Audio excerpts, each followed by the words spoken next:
Olá, boa noite. Você vai ver hoje no Segunda Edição. Mistério em assassinatos na região metropolitana. Morte de 2 pessoas dentro de um carro intriga polícia e familiares das vítimas. Bebê de 11 meses é a 3ª vítima da gripe A no estado. Família diz que houve erro no diagnóstico. Hospital vai abrir sindicância para investigar o caso.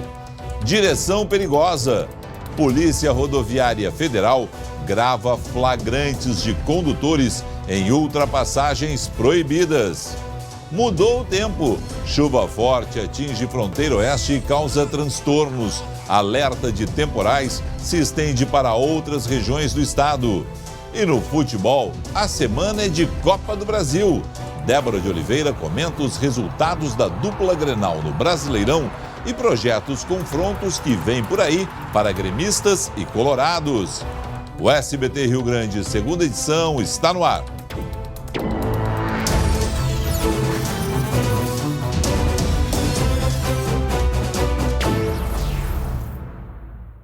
O Hospital Sapiranga vai abrir uma sindicância para apurar o atendimento de um bebê de 11 meses que morreu por gripe A. A família alega que houve erro no diagnóstico. O vídeo foi gravado no dia 12 de maio. O Dia das Mães foi a última vez que Jennifer viu a filha saudável.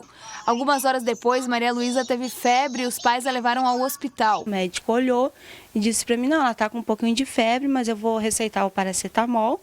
Tu dá o paracetamol para ela e vamos fazer uma nebulização, que de repente ela está com o peitinho mais carregado. Faz em casa, qualquer coisa, se ela não melhorar, tu volta aqui.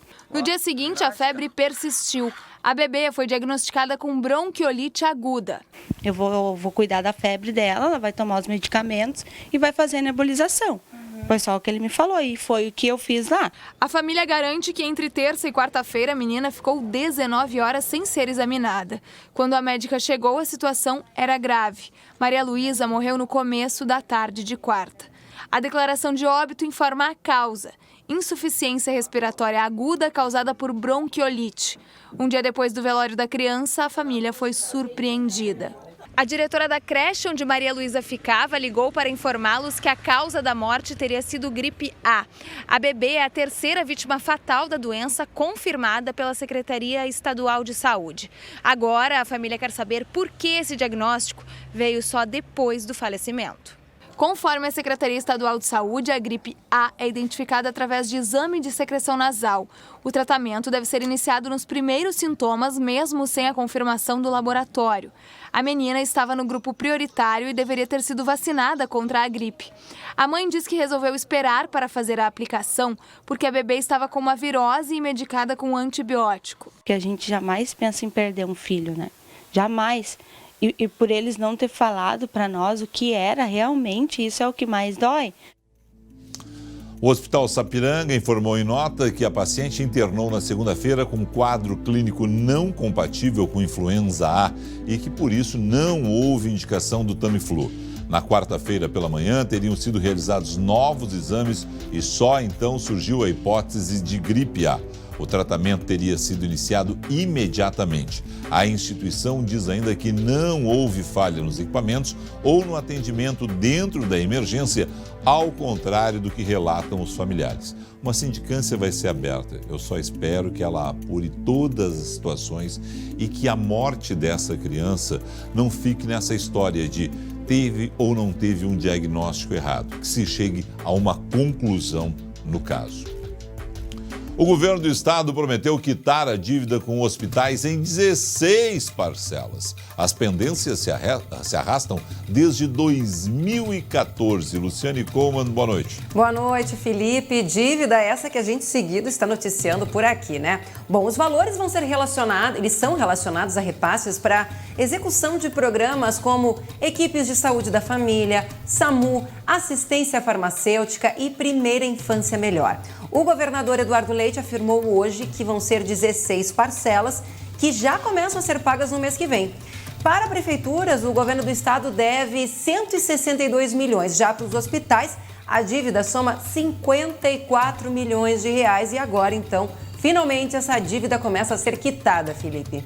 Bom, o que eu espero nesse caso, Lu, é que as parcelas não atrasem para que os prefeitos possam ter aí um fluxo de caixa e que novas dívidas não sejam contraídas. Quer dizer, não adianta também botar as dívidas passadas em parcela e pagar em dia e deixando outras dívidas com as prefeituras crescerem, porque quem paga essa conta somos nós, cidadãos, que pagamos os nossos impostos e não merecemos os péssimos serviços que são nos dados na área da saúde brasileira. 2 pessoas foram mortas a tiros dentro de um carro em Canoas. O crime aconteceu em plena luz do dia. A polícia investiga a motivação dos homicídios. 4 pessoas estavam neste carro a caminho de um cartório para resolver a documentação de um terreno. Por volta das 10h30 da manhã, houve um desentendimento entre os ocupantes. Tiros foram ouvidos dentro do carro, nesta rua do bairro Igara, em Canoas. Desgovernado, o automóvel só parou depois de atingir uma calçada. Quando a polícia chegou ao local, encontrou 2 corpos dentro do veículo. Uma mulher no banco da frente e um homem no banco de trás. As vítimas foram identificadas como Fernanda Lima Chaves, de 29 anos, e Felipe dos Santos Moreira, de 24. Familiares estavam tentando entender o que tinha acontecido. Novo, morreu cedo. A influência, não sei do que aconteceu, mas agora, né, juntar os cacos que é o que resta, né? O motorista foi baleado no ombro e encaminhado ao hospital de pronto-socorro de Canoas.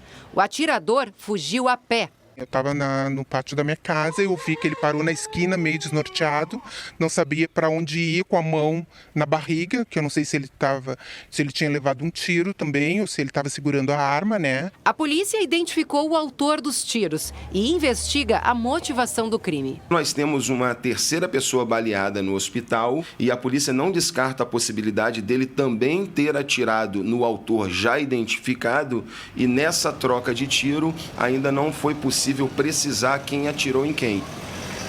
A polícia segue investigando o caso e a gente espera que tenha uma solução, porque que coisinha complicada, hein? Ó. Prestou depoimento hoje o motorista de caminhão que atropelou e matou uma menina de 10 anos em Tramandaí no final de semana. Ele alega que não percebeu quando a lateral do veículo derrubou a criança que estava andando de bicicleta. O local: Avenida João de Magalhães, bairro São Francisco. A vítima, Natasha de Oliveira Meime, 10 anos. No último sábado, ela ia ao mercado de bicicleta quando foi atropelada por um caminhão e morreu na hora. O motorista não percebeu, só parou 1 quilômetro depois. Ele se evadiu do local. Segundo essa advogada, manteve contato comigo com medo de sofrer agressões. A garota foi encontrada no acostamento. As causas do atropelamento são controversas. A senhora acredita que a bicicleta tenha invadido um pouco a pista? Uns 30, 40 centímetros. Ela não invadiu a pista, não. Ela não estava bem na beirada da faixa.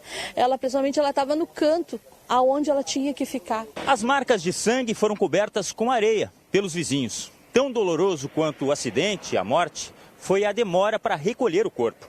O acidente foi no fim da manhã e o corpo só foi retirado do local no fim da tarde. A demora gerou revolta e protesto. A polícia alega que só foi comunicada pela Brigada Militar 4 horas depois do fato, que aconteceu logo após as 11 horas da manhã.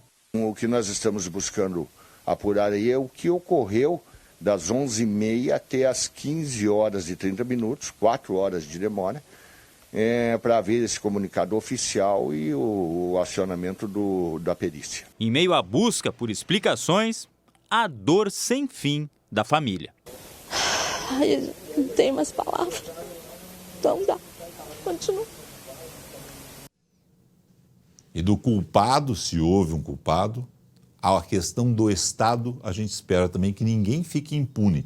Não é possível uma pessoa morrer 4 horas depois, a brigada sabendo, a polícia ser comunicada para a perícia chegar 6, 8 horas depois. Não é possível, isso se repete a todo momento no Rio Grande do Sul, por causa da falência do Estado gaúcho, que é grande, é pesado, é caro em muitas situações e não nos dá aquilo que nós pagamos ao Estado em segurança, em saúde e em educação. Já é a segunda vez hoje que eu cito essa história do imposto aqui e a gente vai continuar citando, sabe por quê? Porque o Estado gaúcho, ou a gente muda ele, ou a gente vai continuar contando histórias como essa de descaso com a população.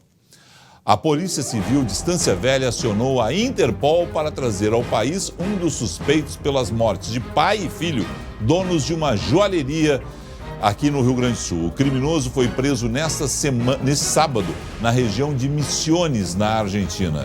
Luciane Coman. Pois é, Felipe, o Davi dos Santos Melo, de 20 anos, foi localizado pela polícia argentina no município de São Vicente. A polícia gaúcha ainda não tem os detalhes da prisão no país vizinho e agora trabalha para transferir então o preso para o Brasil ao longo dessa semana. Lembrando que o crime aconteceu no dia 10 de abril. Esse criminoso foi flagrado pelas câmeras de segurança da joalheria cometendo o crime.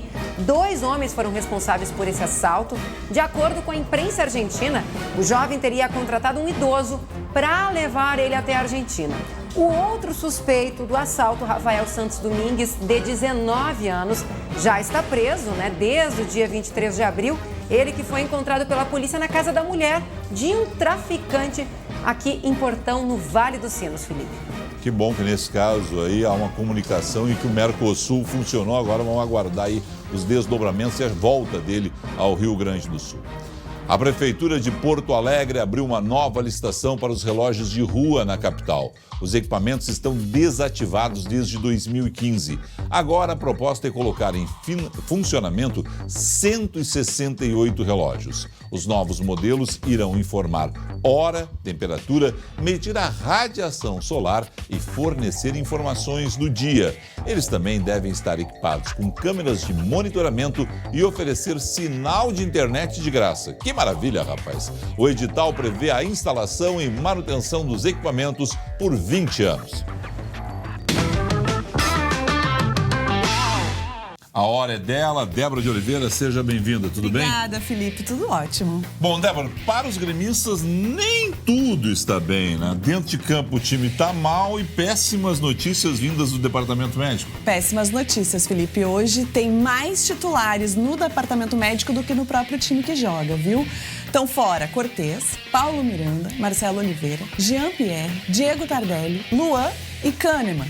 Desses, só o Jean-Pierre e o Tardelli podem jogar quarta-feira contra o Juventude pela Copa do Brasil. E aí, o que acontece, Com todas essas baixas, reflexo dentro de campo, como você disse, com mais um resultado que não agradou a torcida e, mais do que isso, colocou o Grêmio na lanterna do Brasileiro, com 2 pontos conquistados em 15 que disputou. O 2-1 lá assusta, porque em 5 jogos o Grêmio ainda não conseguiu nenhuma vitória no Campeonato Brasileiro. Enquanto o teu Inter tá ali, encostadinho no G4, 1 ponto separa o Colorado das primeiras colocações na tabela, e isso dá uma certa tranquilidade, até para quem não é do ataque arriscar mais. O Inter tá fazendo a lição de casa, ponto. Agora tem que buscar pontos fora de casa. Fora de casa, são 3 vitórias no Beira-Rio e 2 derrotas fora, e é isso que você tá falando, se confirma também. Como eles estão tendo mais liberdade de arriscar até quem não é do ataque? Porque ontem os gols foram do Nonato e do Edenilson. Aliás, gol do Edenilson não foi só um gol, Foi um golaço de fora da área. E como eu disse, então, esses jogos de casa têm feito o Inter crescer, avançar 10 pontos na tabela. E, em compensação, ainda precisa recuperar essa força longe do Beira-Rio. É o próximo passo, próximo objetivo. Essa semana é semana de Copa do Brasil. Grêmio e Juventude vão começar o duelo dos gaúchos, quarta-feira, lá no Alfredo Jaconi. E quinta, o Inter recebe o Paysandu no Beira-Rio. Mais um jogo em casa, então, e quem sabe a vantagem, para os jogos da volta que acontecem na semana que vem, tá bom? Virar a chave, então, sai do Brasileirão, a dupla vem para a Copa do Brasil. O Grêmio pegando Juventude, que a gente vai ter que...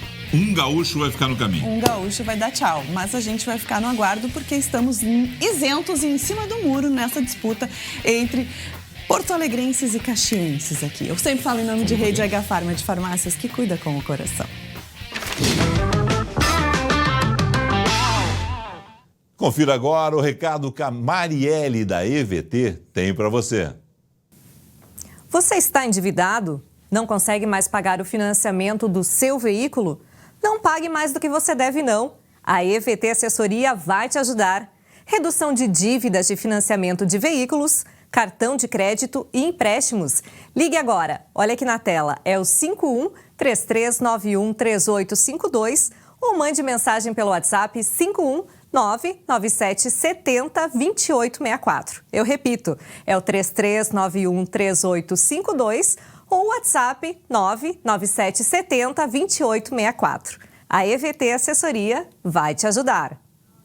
Maravilha! Voltamos daqui a pouco com esse flagrante de ultrapassagem proibida no centro do Rio Grande do Sul. E você vai saber ainda quantas pessoas foram servidas com essa polenta gigante. Um polentaço na serra, é claro. A gente volta em instantes.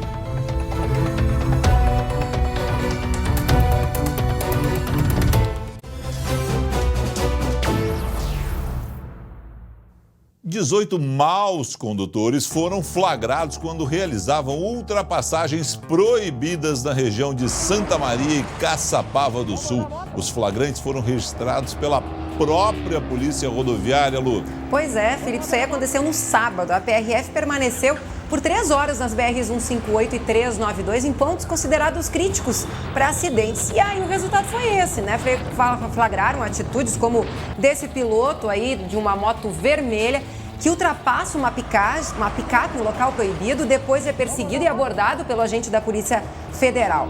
Olha lá, ó, ele ultrapassando em local proibido, dá para ver bem ali a sinalização, né? E aí depois ele é abordado. No total foram 18 ultrapassagens indevidas que foram registradas. Cada motorista vai ser multado em quase R$ 1.500, mais 7 pontos na carteira. E se a infração for enquadrada como forçar a ultrapassagem, a multa já pula para R$ 3.000. Tem ainda o processo de suspensão do direito de dirigir, além dos 7 pontos na carteira. As estradas já são perigosas por si próprias, são um horror as estradas do Rio Grande do Sul. E os malucos ainda fazem isso. Aí depois a gente só noticia a morte aqui nas estradas gaúchas, infelizmente. É o que sobra pra gente noticiar, né? Olha, belo trabalho, né, da PRF aí, de realmente estar em cima desses motoristas, né, que acabam cometendo essas infrações extremamente perigosas. Vamos falar de coisa boa. Adoro Monte Belo do Sul. Uma polenta gigante animou o domingo dos turistas que foram à maravilhosa cidade na Serra Gaúcha. Os mais de 800 quilos do super prato típico alimentaram mais de 2.000 pessoas. Entre colinas e videiras, uma tradição de mais de um século. Estamos no berço da produção de vinhos da Serra Gaúcha.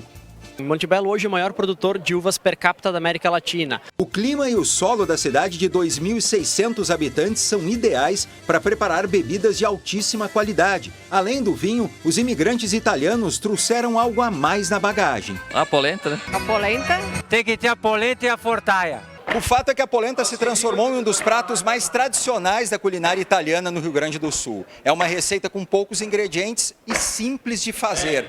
Depende. Aqui no polentaço de Monte Belo do Sul, a polenta que está sendo preparada vai ter mais de 800 quilos. Foram 125 quilos de farinha de milho, 6 quilos de sal e 600 litros de água. 12 pessoas se revezavam para mexer a polenta e atingir a consistência ideal. É bom mexer sem parar porque senão ela vai grudando, ela vai formando uma casca muito grossa e ela queima, né? Depois de cozinhar por 4 horas, chegou o momento mais esperado pelo público, o tombo da polenta. O povo fez fila para receber a polenta servida com molho à bolonhesa, mas, na verdade, ela vai bem. Em qualquer cardápio. Tem polenta para todo mundo. E vai sobrar, com certeza. Que maravilha! Polenta e fortaia, rapaz. Agora a previsão do tempo, depois da temperatura subir nesse início de semana, tem alerta de chuva e alerta de chuva forte, Lu. Exatamente, Felipe. Alerta de chuva, de temporal. E o que é típico depois de aquecer, né? Hoje aqui em Porto Alegre a máxima chegou perto dos 25 graus, mas a umidade a gente fica com aquela sensação de muito abafamento, sinal de chuva, que por sinal já está caindo em algumas regiões do estado. Lá em Santana do Livramento, por exemplo, olha só a situação desta segunda-feira. Algumas ruas ficaram alagadas e logo mais a gente vai ver uma imagem de uma Brasília, Felipe, que está assim, ó, totalmente submersa embaixo d'água aí dessa enxurrada aí que tomou conta, né, hoje de alguns bairros lá de Santana do Livramento aqui no estado na campanha. Bom, amanhã o centro de baixa pressão deixa o tempo instável, com chuva desde cedo no sul, noroeste e oeste. E aí é onde a gente tem, então, o alerta de chuva, de temporais, de tempestades, inclusive com vento e granizo, especialmente nessas 3 regiões. Entre a tarde e a noite, a chuva se espalha pelo estado. A temperatura sobe menos, máxima de 21 em Uruguaiana. Aqui em Porto Alegre, sol pela manhã, à tarde nuvens, chance de pancadas de chuva. E durante toda a semana o tempo fica instável, com chuva a qualquer hora. E agora olha só, Felipe, entre sexta e sábado chega uma massa de ar polar e aí sim teremos o primeiro evento de muito frio do ano. Vamos aguardar. Aí sem chuva, essa é a previsão. Sem chuva, mas lá pro fim de semana. Tá bem. Lu, obrigado, até amanhã. Tchau. Tchau. Uma ótima noite a todos. Fique com o SBT Brasil. Mais informações locais amanhã às 11h40 com Marcelo Chemali. Na sequência tem Débora de Oliveira. Tchau.